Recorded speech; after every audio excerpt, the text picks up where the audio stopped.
আল্লাহ বলেন যারা আমার আয়াতগুলাকে মিথ্যারোপ করে এবং তার সম্বন্ধে তারা অহংকার করে, তাদের জন্য আকাশের দরজাগুলা খোলা হবে না।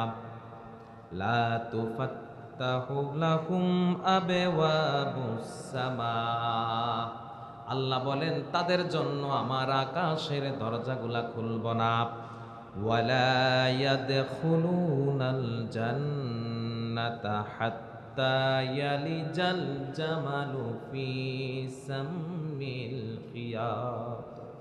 আল্লাহ বলেন তাদের জন্য জান্নাতে যাওয়া এতটাই কঠিন হবে, একটা সুইচের ছিদ্র দিয়ে যেমন একটা উট প্রবেশ করে না, তাদের জন্য জান্নাতে যাওয়া তার থেকে কঠিন হবে। নাউজুবিল্লাহ। অর্থাৎ একটা উটের ছিদ্র দিয়া, সুইয়ের ছিদ্র দিয়া কখনো উট প্রবেশ করবে? ওইটা যেমন অসম্ভব, তাদের জন্য জান্নাতে যাওয়া তেমনই অসম্ভব।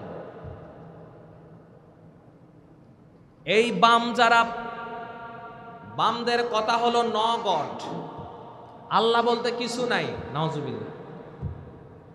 আনসিন ইজ নাথিং, যা দেখি না তা বিশ্বাস করি না। বামদের কথা হলো যা দেখি না তা বিশ্বাস করি না। অক্সিজেন দেখা যায়, এটা বিশ্বাস করে? ওটা তো বিশ্বাস করে। রুহ দেখা যায়, ওটাও বিশ্বাস করে। রুহতে আছে, এটা বিশ্বাস করে। তাদের কথাই হলো আনসিন ইজ নাথিং, যা দেখি না তা বিশ্বাস করি না।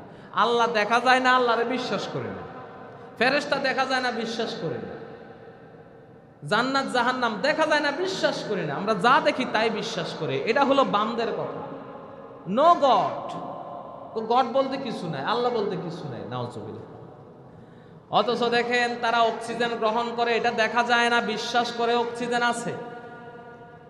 তাদের রূহ আছে, এটা দেখা যায় না, বিশ্বাস করে রূহ আছে। বামেদের কথার সাথে তারা নিজেরাই ঠিক নাই। এই জন্য রব্বুল আলামিন বলেন তাদের জান্নাতে যাওয়া এতটাই কঠিন হয়ে যাবে এবং তাদের জন্য আকাশের দরজাগুলা খোলা হবে না। আকাশের দরজা তাদের জন্য খোলা হবে না। এই বামপন্থীগুলা, এরা যদি মারা যায়, এদের রুহুটা যখন ফেরেশতারা আকাশের মধ্যে নিয়ে যাবে, ওই ফেরেশতারা সেখানে দাঁড়িয়ে থাকবে। ফেরেশতারা তাকে হীন নামে ডাকবে। ফেরেশতাদেরকে বলবে এই রুহুটা কার? ওই জাহান্নামের ফেরেশতারা বলবে এই রুহুটা হলো অমুক পাপিষ্ঠ ব্যক্তি। তখন তারা বলবে তার জন্য আকাশের দরজা খোলা নিষেধ আছে, খোলা হবে না। আল্লাহ রব্বুল আলামিন তাদের জন্য আকাশের দরজা খুলতে নিষেধ করে দিয়েছেন।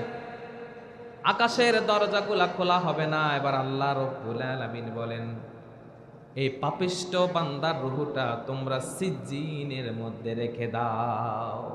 সিজ্জিন ওটা হলো জাহান্নামের জায়গা, ওখানে হলো আযাবের জায়গা। সিজ্জিন, ওখানে তার রূহটা রেখে দাও। এই জাহান্নামীগুলা যখন মারা যাবে, বামগুলা যখন মারা যাবে, ফেরেশতারা আসবে তাদের কাছে। মানুষ যখন মারা যায়, দুই ধরনের ফেরেশতা আসে। ডানপন্থীদের জন্য এক ধরনের ফেরেশতা, বামপন্থীদের জন্য এক ধরনের ফেরেশতা। রাসূল সাল্লাল্লাহু আলাইহি ওয়াসাল্লাম এক আনসারী সাহাবীর জানাজায় গেলেন। জানাজা দিতে দেরি হচ্ছে, রাসূল বসে গেলেন, সাথে সাথে সাহাবারা বসে গেলেন। রাসূল বললেন তোমরা জানো নাকি যখন কোনো মুমিন বান্দা ইন্তেকাল করে, মুমিন বান্দা মারা যায়, আল্লাহ রব্বুল আলামিন আকাশ থেকে একদল ফেরেশতা পাঠিয়ে দেন, সুশ্রী ফেরেশতা, সুগন্ধযুক্ত কাপড় নিয়ে আসে, ওই বান্দার কাছে আসে, মুমিন বান্দার কাছে আসে। যখন তার মরার সময় হয় তার কাছে চলে যায়, ওই মুমিন বান্দাকে ফেরেশতারা এমন ভাবে রূহটা বের করে আনে, একটা গ্লাস পানি ভর্তি গ্লাস যদি টেবিলের উপরে ফেলে দেয়া হয়, পানিটা যেইভাবে সুন্দরভাবে চলে যায়, ওই নেককার মুমিন বান্দার রূহটা পানির মতো বের হয়ে আসে। সুবহানাল্লাহ। তার কোনো কষ্ট হয় না। সুগন্ধিযুক্ত কাপড় নিয়ে আসা হয়, চাদর নিয়ে আসা হয়, পাটি নিয়ে আসা হয়, সুগন্ধিযুক্ত পাটির মধ্যে সুগন্ধিযুক্ত একটা বল নিয়ে আসা হয়, তার রুহুটা ওই বান্দের বলের মধ্যে রাখা হয়, আল্লাহর কাছে নিয়ে যাওয়া হয়। যখন এই রুহুটা, মুমিন বান্দার রুহুটা আকাশের মধ্যে নিয়ে যাওয়া হয়, পথের মধ্যে ফেরেশতারা জিজ্ঞেস করে, এটা কার রুহু, কার রুহু নিয়ে আসতেছ? ওই ফেরেশতারা বলে, অমক আল্লাহর নেককার বান্দার রুহু। তার বাপের নাম এবং তার নাম ধরে বলে, বংশের নাম পর্যন্ত ধরে বলে, অমক ব্যক্তির ছেলে, অমক ব্যক্তির রুহু, অমক মুমিন বান্দার রুহু। ওই ফেরেশতারা তাকে সালাম জানায়। ওই রুহুটাকে সালাম জানিয়ে ওই ফেরেশতারা সহ দ্বিতীয় আকাশে উঠে যায়। আবার দ্বিতীয় আকাশে ফেরেশতারা জিজ্ঞেস করে, আবার যখন বলে মুমিন বান্দার রূহ, আবার সালাম দেয়া হয়, তৃতীয় আকাশে উঠে যায়। এইভাবে উঠতে উঠতে সপ্তম আকাশে যখন উঠে যাওয়া হয়, আল্লাহর কাছে নিয়ে যাওয়া হয়। আল্লাহ রব্বুল আলামিন বলেন, কার রুহু নিয়ে এসেছো? ওই ফেরেশতারা বলে, উমক বান্দার রুহু, মুমিন বান্দার রুহু। আল্লাহ রব্বুল আলামিন তখন বলে, এই বান্দার রুহুটা তোমরা 7 আকাশের উপরে ইল্লিনে রেখে দাও। সুবহানাল্লাহ। তার রুহুটা ইল্লিনে রেখে দাও। আল্লাহ রব্বুল আলামিন ওই বান্দার জন্য সুসংবাদ দিয়ে দেন, জান্নাতের সংবাদ দিয়ে দেন।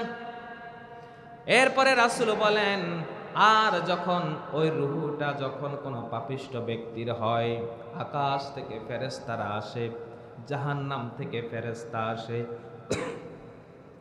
দুর্গন্ধযুক্ত একটা চাটাই নিয়ে আসে, দুর্গন্ধযুক্ত কাপড় নিয়ে আসে। ওই কাপড় নিয়ে আসে, পাপিষ্ঠ বান্দার কাছে আসা হয়। এবার যখন তার মৃত্যুর সময় হয়, ওই বান্দা যখন ফেরেশতাগুলাকে দেখে, বান্দার রুহুটা শরীরের একবার এই দিকে যায়, আবার আরেক দিকে যায়, চারদিকে ঘোরা শুরু করে। একটা পাখির সামনে, একটা পাখির খাঁচার সামনে যদি সাপ এসে দাঁড়ায়, দরজা যদি খোলাও থাকে, দেখবেন পাখিটা বের হয় না, পাখিটা বের হবে না। সাপের ভয়ের কারণে পাখিটা খাঁচার এই দিক ওই দিক চারদিক যাবে, বের হবে না। তেমনি ভাবে পাপিষ্ট বান্দার রুহুটা একবার এই দিক যায়, আবার ওই দিক যায়, শরীরের বিভিন্ন জায়গায় যেতে থাকে। এমন সময় ওই জাহান্নামের ফেরেশতারা ভিতরে দিয়ে হাত দিয়ে এমনভাবে বের করে নিয়ে আসে, রুহুটা শরীরের প্রত্যেকটা কোষের সাথে সংযুক্ত হতে থাকে এবং এমন ব্যথা হতে থাকে যেন মানুষকে, জীবন্ত মানুষকে কেটে শরীরের মধ্যে লবণ এবং মরিচ মাখিয়ে দিলে যে ব্যথা হয়, তার থেকে বেশি যন্ত্রণা হয়। এই জন্য রব্বুল আলামিন বলেন সূরা মুহাম্মাদের মধ্যে, ফাকাইফা ইযা তাওয়াফাতহুমুল মালাইকাতু ইয়াদরিবুনা উজুহাহুম ওয়া আদবারহুম। ফেরেশতারা যখন তার মুখমণ্ডলের দিকে, ফেরেশতারা ওই জাহান্নামী পাপিষ্ঠ বান্দার রূহটা যখন হরণ করে, তার মুখমণ্ডলের মধ্যে আঘাত করতে থাকে, তার পিঠের মধ্যে আঘাত করতে থাকে। আঘাত করে করে তার রুহুটা যখন বের করে, আল্লাহ বলেন তখন তাদের কেমন দশা হয়ে যাবে। এই হলো বামপন্থীর রুহু, আর হলো ডানপন্থীর রুহু। ডানপন্থী যারা, তাদের রুহুটা বের হয়, একটা গ্লাসকে পানি ফেলে দিলে গ্লাস থেকে পানিটা যেভাবে সুন্দরভাবে বের হয়, ডানপন্থী মানুষের রুহুটা এইভাবে বের হয়। আর বামপন্থী মানুষের রুহুটা বের হয়, শরীরের ভিতরে হাত দিয়ে বের হতে চায় না, প্রত্যেকটা কোষ থেকে মনে হয় যে তার ব্যথা অনুভব হয়, এমন কঠিন কষ্টকর দিয়ে তার রুহুটা বের করে আনে।